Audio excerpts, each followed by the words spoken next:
Hi all, നമുക്കൊരു കടുമാങ്ങാച്ചാർ ഉണ്ടാക്കാം. അതിനായിട്ട് നമ്മൾ മാങ്ങ ഞാൻ ചെറുതായിട്ട് അരിഞ്ഞിട്ടുണ്ട്. അതിനുശേഷം അതിലോട്ട് ഒരു സ്പൂൺ ഉപ്പ് ഇട്ട് കൊടുക്കുവാണ്. എന്നിട്ട് നന്നായിട്ട് ഞെരടുവാണ്.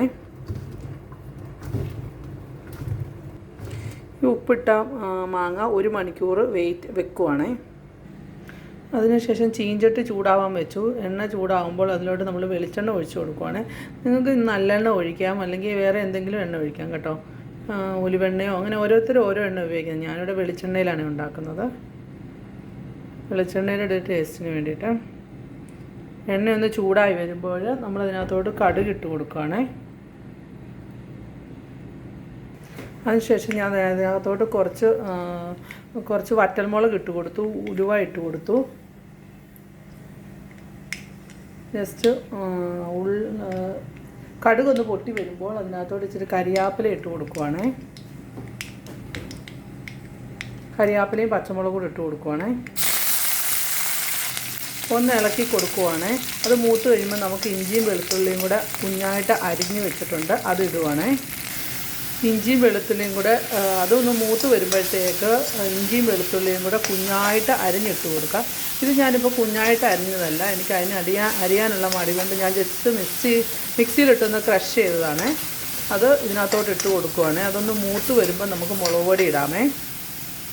നമ്മുടെ ഇഞ്ചി വെളുത്തുള്ളി പേസ്റ്റ് ഒന്ന് മണം മാറി വന്നിട്ടുണ്ട്. അപ്പോൾ നമ്മൾ അതിനകത്തോട്ട് ഇച്ചിരി മഞ്ഞൾപ്പൊടിയും മുളക് പൊടി ഇട്ട് കൊടുക്കാൻ പോവാണ്. അതൊന്ന് മൂത്ത് വന്നപ്പോഴത്തേക്ക് ഞാനൊരു 1/4 സ്പൂൺ മഞ്ഞൾപ്പൊടിയും ഒരു 3 സ്പൂൺ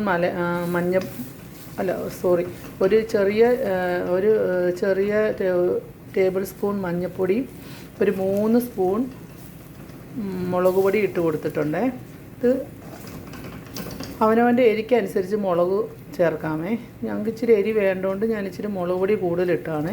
അതിനുശേഷം നന്നായി ഇളക്കി കൊടുക്കുവാണ്. മുളക് പൊടി ഒന്ന് മൂക്കുന്നത് വരെ, ഒന്ന് പച്ചമണം മാറുന്ന വരെ ഇങ്ങനെ ഇളക്കി കൊടുക്കണേ.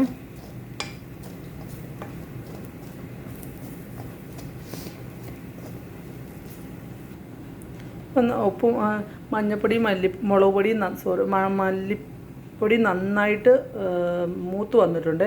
അപ്പോൾ അതിനകത്തൊരു 2 സ്പൂൺ വിനാഗിരി ഒഴിച്ച് കൊടുക്കുക. ഒത്തിരി ഒഴിച്ച് കൊടുക്കുന്നില്ല, 2 സ്പൂണേ ഇട്ട് കൊടുക്കുന്നുള്ളൂ. നമ്മളിപ്പോൾ വീട്ടിലേക്കല്ലേ, അതുകൊണ്ട് 2 സ്പൂൺ വിനാഗിരി ഇട്ട് കൊടുക്കുവാണ്. അതിനുശേഷം നന്നായി ഒന്ന് ഇളക്കുവാണ്.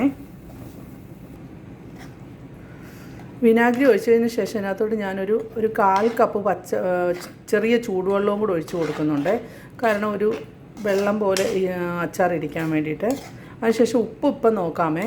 ഞാനിപ്പോൾ നോക്കി ഉപ്പ് കറക്റ്റാണ്. കുറച്ച് ഉപ്പ് ഓൾറെഡി നമ്മൾ മാങ്ങയ്ക്കകത്ത് പുരട്ടി വെച്ചിട്ടുണ്ടല്ലോ. ഇപ്പോൾ ഉപ്പ് നോക്കി, ഉപ്പ് കുറവാണെങ്കിൽ ഇച്ചിരി ഉപ്പ് കൂടി ഇട്ട് കൊടുക്കാമേ.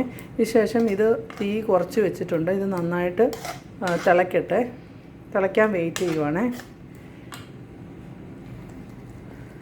നമ്മുടെ ആ മിക്സർ നന്നായിട്ട് തിളച്ച് വരുന്നുണ്ട്, എണ്ണ പൊങ്ങി വരുന്നുണ്ട്. അപ്പോൾ ഞാൻ ഇച്ചിരി ഉലുവാപ്പൊടി ഇട്ട് കൊടുക്കുവാണേ.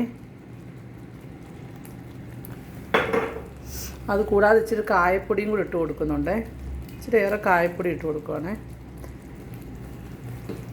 അതിനുശേഷം നന്നായി ഇളക്കി കൊടുക്കുവാണേ. ഇപ്പോൾ ഒരു അച്ചാറിൻ്റെ ഒക്കെ മണം ഇങ്ങനെ വരുന്നുണ്ട്.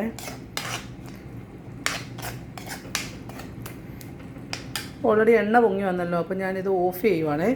ഓഫ് ചെയ്തിട്ട് നമുക്ക് മാങ്ങ അതിനകത്തോട്ട് ഇട്ട് കൊടുക്കാമേ. ഇതിപ്പോൾ ഓഫ് ചെയ്തതിന് ശേഷം മാങ്ങ അതിനകത്തോട്ട് ഇടുവാണേ.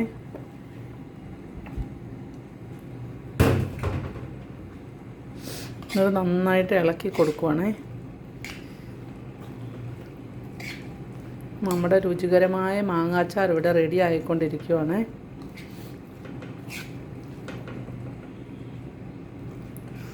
ഞാൻ ഉപ്പ് നോക്കിയിട്ട് കുറച്ച് ഉപ്പ് കൂടി ഇട്ട് കൊടുത്തിട്ടുണ്ടേ. ഉപ്പ് കുറവുള്ള